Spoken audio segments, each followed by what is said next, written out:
And the question will be, what is my uncle doing for me?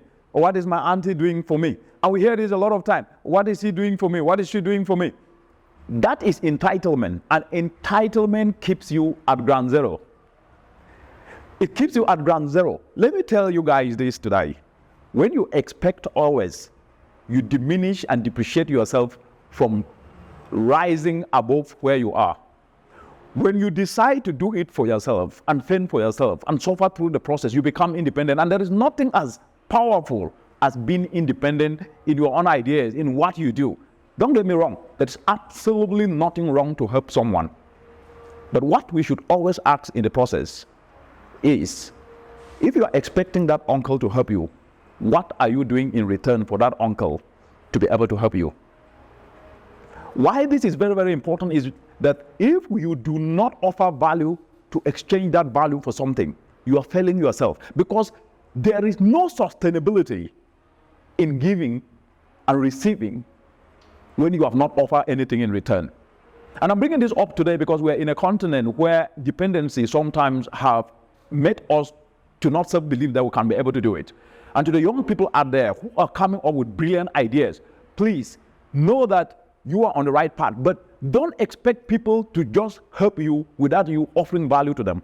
Carry that idea, get out there, meet someone that you think that can be able to offer value to you, and you offer value and say, this is what I do. I'm doing photography. I can be able to take you excellent portraits. I've seen your Facebook, your portraits are not nice, but I'll be able to do it. That's value you're offering to that person. In exchange, that person will say, oh, that's great. Try to let me see how it looks. You have already offered value, and in the process, you are going to earn from it. That is not freebies. That is value, and you didn't go there to beg, you went there to offer value.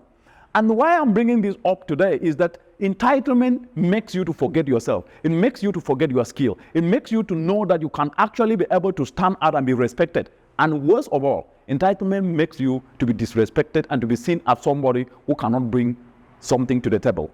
There is nothing wrong for you not to have, but to tell someone, if he or she was to do this, this is what you will become. And in that process, it is not entitlement. It is you offering yourself of what you could become and showing a limitation that if it is addressed, you are going to reach somewhere else. And lastly, on this aspect, which I think is very, very key, is that when you feel that something is supposed to be done for you and it gets done, you yourself cannot sustain it because you have not endured pain. Anything you endure pain on, you will never let it go. No pain, no gain. The more gain you get depends on the pain you have endured in the process, because the input is just as important as the output. And if your input is luxury, the output you will get is nothing. If your input is ease, the output you will get is nothing. Because let's get it right. Ease is the biggest threat to progress. And life is not a place of ease. It's a place where we struggle and learn in the process. But in the process, as we struggle and learn, we become more resilient. We become more experienced, and we become more progressive, because progress is a product of adversity. And adversity breeds excellence. Adversity breeds resilience. And that's where we should all be.